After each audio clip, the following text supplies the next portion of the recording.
Hello students, আমি মৌমিতা মজুমদার। আশা করি তোমরা সকলে খুব ভালো আছো। Welcome back to our channel.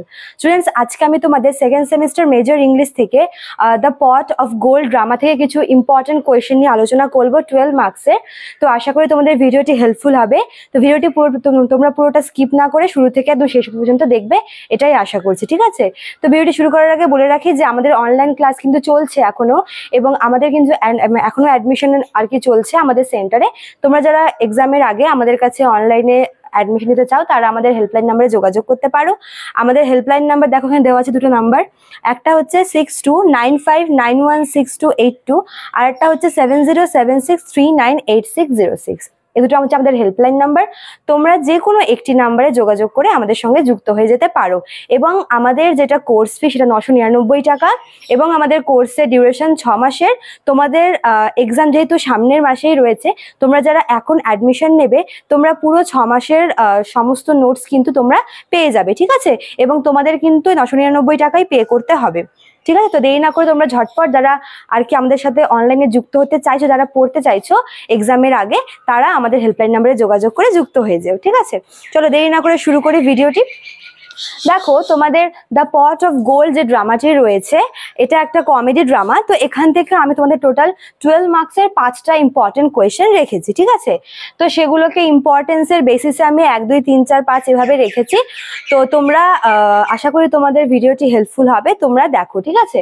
তো প্রথম যেটা 1 নম্বরে রয়েছে সেটা হচ্ছে টাইটেল অফ দ্য ড্রামা। তো এই গল্পটার নাম, এই ড্রামাটার নাম দ্য পট অফ গোল্ড কেন হয়েছে, তার তাৎপর্যতা বা তার ইম্পর্টেন্সকে চেয়েছে। অর্থাৎ এই ড্রামাটির নাম দ্য পট অফ গোল্ড কেন হয়েছে। তো টাইটেলটা কিন্তু তোমাদের ভীষণ ইম্পর্টেন্ট। এটা আগেও একবার তোমাদের রিপিট হয়েছিল, এক্সামে এসেছিল। তো এটা হচ্ছে ভীষণ ইম্পর্টেন্ট তোমাদের, মানে এই ড্রামা থেকে সব থেকে ইম্পর্টেন্ট বলতে পারো যে দ্য পট অফ গোল্ডের টাইটেলটা। ঠিক আছে? তারপর দেখো 2 নম্বরে রয়েছে রোম্যান্স সোসাইটি। মানে এই ড্রামাটাতে, এই যে দ্য পট অফ গোল্ড যে ড্রামাটা আছে, এখানে আমরা তৎকালীন যে রোম্যান্স সোসাইটি, সেই সময় রোমের যে সমাজ ব্যবস্থা কেমন ছিল, বিয়ে কতটা ইম্পর্টেন্ট ছিল, এবং সেই সঙ্গে রিলেটেড আরো কিছু তথ্য আমরা হচ্ছে এই ড্রামাটার মধ্যে দিয়ে পাই। তো সেই সময়কার রোম্যান সমাজটাকে, সে সময়কার রোমের সমাজটাকে কিভাবে এই ড্রামাতে তুলে ধরা হয়েছে সেটাই কিন্তু এখানে চেয়েছে। ঠিক আছে? তো এটা হচ্ছে তোমাদের সেকেন্ড ইম্পর্টেন্ট কোয়েশ্চেন। ঠিক আছে? এই ড্রামাতে কিভাবে তোমার সেই সময়কার রোমান সমাজকে আর কি দেখানো হয়েছে। তারপর দেখো 3 নম্বরে বলেছে ওমেন ক্যারেক্টার্স। এই ড্রামাতে আমরা যে ইম্পর্টেন্ট ওমেন ক্যারেক্টার্স গুলো পাই। ঠিক আছে?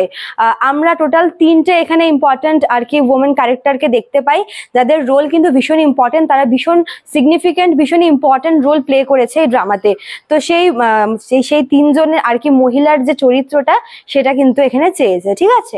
আচ্ছা, তারপর দেখো 4 নম্বরে তোমাদের বলেছে হচ্ছে প্লট স্ট্রাকচার। এই ড্রামাটার যে প্লটটা, এই ড্রামার প্লট কিভাবে তৈরি করা হয়েছে, প্লটের গঠনটা কিভাবে তৈরি করা হয়েছে, সেটা কিন্তু তোমাদের ইম্পর্টেন্ট। ঠিক আছে? তো প্লট স্ট্রাকচার তোমাদের এখান থেকে 4 নম্বরে আমি রেখেছি ইম্পর্টেন্সের বেসিসে।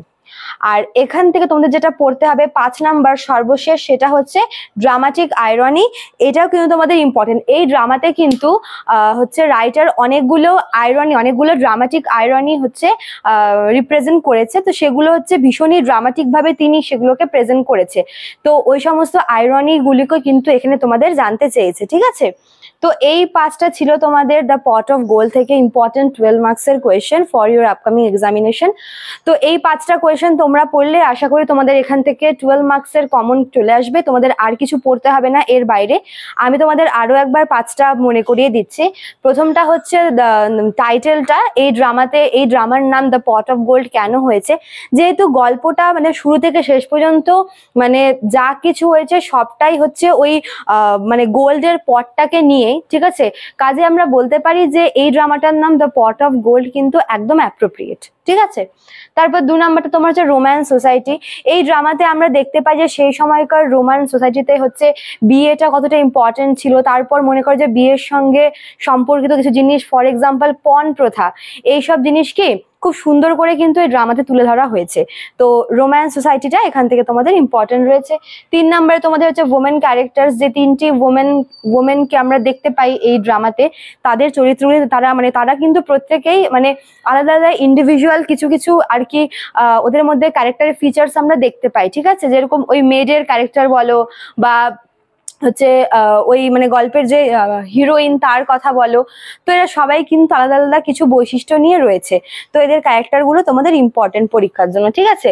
তারপর দেখো তোমাদের 4 নম্বরে রয়েছে হচ্ছে প্লট স্ট্রাকচারটা, মানে এই ড্রামার যে প্লটটা সেটা কিভাবে তৈরি করা হয়েছে, সেটা কিভাবে গঠন করা হয়েছে, সেটা তোমাদের এখানে চেয়েছে, ঠিক আছে।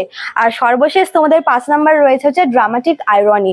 এই ড্রামাতে যে সমস্ত আইরনিগুলো ব্যবহার করা হয়েছে সেগুলো কতটা ড্রামাটিক, সেগুলোকে কিভাবে প্রেজেন্ট করা হয়েছে, এটসেট্রা। তো এই 5টা ছিল তোমাদের হচ্ছে দ্য পট অফ গোল্ড থেকে ইম্পর্টেন্ট কোয়েশ্চেন। আশা করি তোমাদের ভিডিওটি হেল্পফুল হবে। ভালো লাগলে অবশ্যই তোমরা লাইক, কমেন্ট করবে, শেয়ার করবে। দেখা হচ্ছে নতুন ক্লাসে। Thank you.